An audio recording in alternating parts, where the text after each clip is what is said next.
This is the practice video for Be True to Your School, the guitar part. Make sure you have the lead sheet in front of you. The lead sheet has which chords to play and the order in which to play them. This song has two main sections, the verse and the chorus, and there's a different set of chords used in each. But once you learn the order of the chords for the verse and the order of the chords for the chorus, then you're pretty much good to go. You don't have to follow along on 2 pages of lead sheet. You just need to know when you're in a verse and when you're in the chorus. Okay, so I'm going to take you through the verse first. Right at the beginning, the verse is a little bit different because it's very slow. It's kind of like an introduction instead of like verse 1, but it is indeed verse 1. So our first chord you see is C major. So C major is first finger on the second to bottom string. First finger, first fret, second finger, second fret on the 4th from the bottom string, and then third finger, 3rd fret on the 5th to the bottom string. Okay, and when you play the C major chord, you only want to strum the bottom 5 strings. Okay, try not to hit this one. It's E, and that's part of the C major chord, but it sounds kind of funky if you play that with that on the bottom. Think of like a bass note. If you're playing a C chord, you want to play a C bass note. So that should be C major. So give that a try a couple times. Okay, and then your next chord is A minor. So the cool thing is when you switch from C major to A minor, all you have to do is change one of the fingers.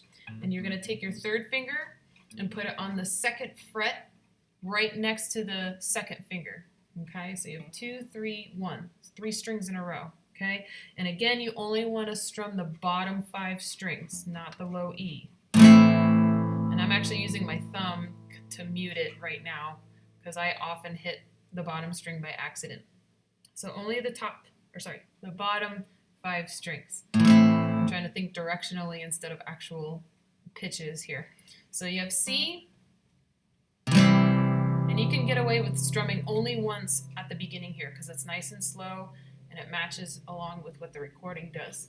And then you move 3rd finger back here for A minor. Okay, the next chord you have is D minor. So what you're going to want to do is move your 1st finger to the bottom string. Your 2nd finger is going to move over to where your 3rd finger was, and 3rd finger is going to go to the 3rd fret. Okay, so it's kind of like a weird triangle. 1st finger, 1st fret, 2nd finger, 2nd fret on the 3rd to bottom string, and then 3rd finger, 3rd fret, 2nd to bottom string. Okay, for this chord, you only want to try to strum the bottom 4 strings. You can try the A, but again, same thing. The A is part of the D minor chord, but a D minor chord sounds better when you've got a D on the bottom as the bass note.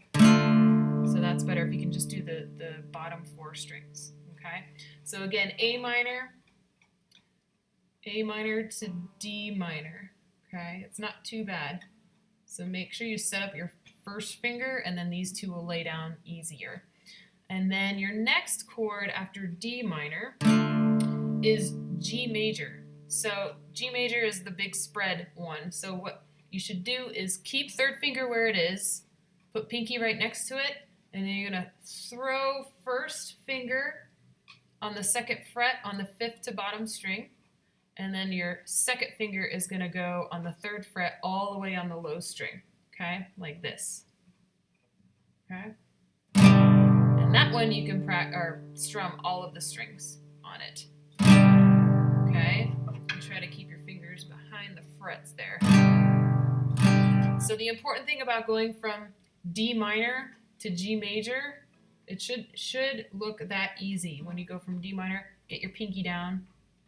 And then these 2 are easy to target practice on the lower 2 strings. You might have to move your arm out a little bit so you can make it. Okay, so you have your G. Okay, then you're back to C. And this is probably the hardest transition that you're going to find in the whole song, is going from G major. Well, maybe not the hardest. It's one of the tricky ones. G major going to C major. So you have to go back to 1st finger, 2nd fret on the 2nd to bottom string, 2nd finger, 2nd fret, 4th to the bottom string, and 3rd finger, 3rd fret on the 5th to bottom string. Okay, so you're back to C. And then it's the exact same progression again. So you have C major, only move 3 to go to A minor right there. Remember, only the bottom 5 strings for these two. And then D minor, 1's going to shift down to the bottom string, 2 moves over, 3 moves over, and up. Okay, and then that's where the little beat kicks in and the tempo will become really, really fast. Okay, so the next part is the chorus, and it goes fast. It's like da da da da da da da da da da da.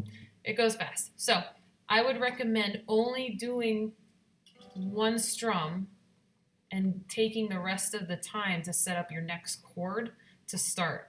Once you get comfortable, then you can maybe play a couple more beats before switching chords. But for now, just do one, and then that gives you 3 more beats to get to the next chord and the next beat 1 that you have to do.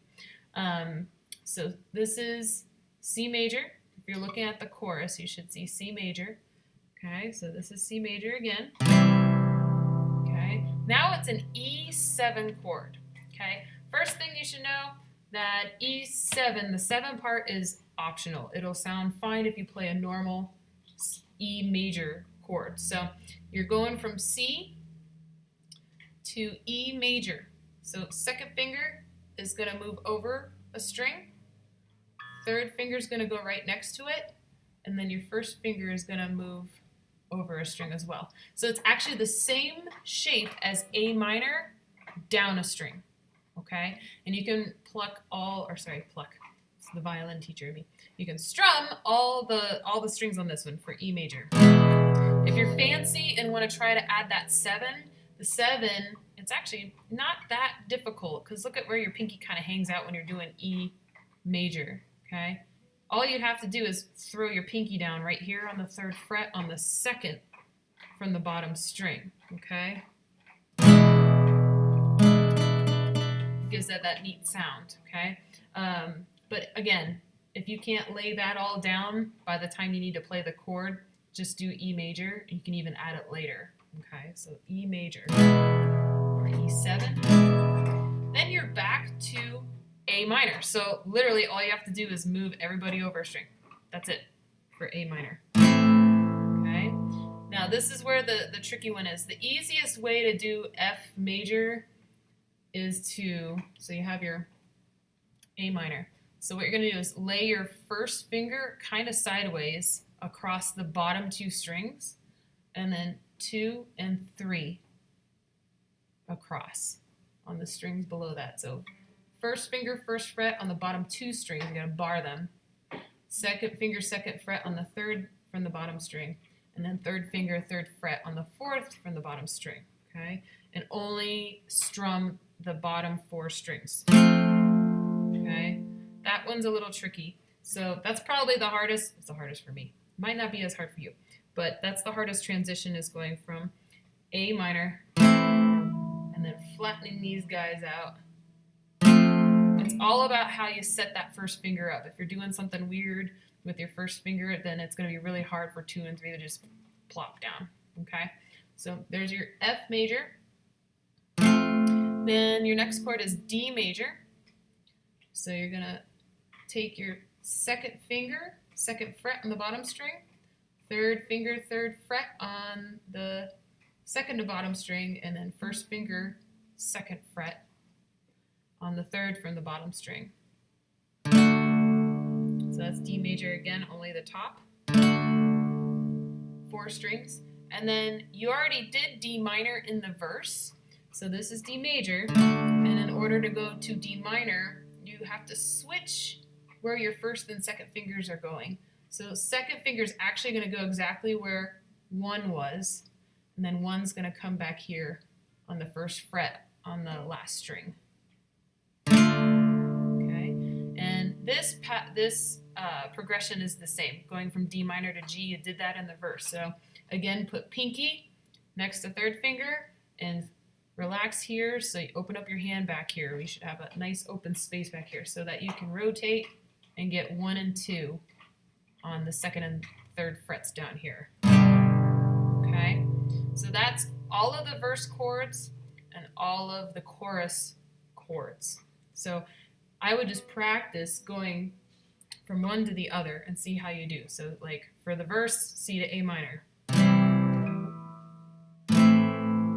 Okay, and if you're okay with that one, try A minor to D minor. And I hit all bottom 5 strings, I only hit 4. So I would practice doing that again, doing the bottom 5 to the bottom 4. Okay, and then you got your D minor to G major, and then back to C. Okay. Okay, so do that throughout the verses, do that throughout the chorus, and listen to the backing track so you can get a handle on the speed. And once more, just make sure you're doing just one strum to give you enough time to move to the next chord, because it might be fast enough that it's just going to be too hard to try to play a bunch of beats and then try to panic into the next chord. So start with that, see how that goes. Play along with the lead sheet and the backing recording, and you should be able to hear if your chords match up with the backing. Alrighty, hope that helps. Good luck.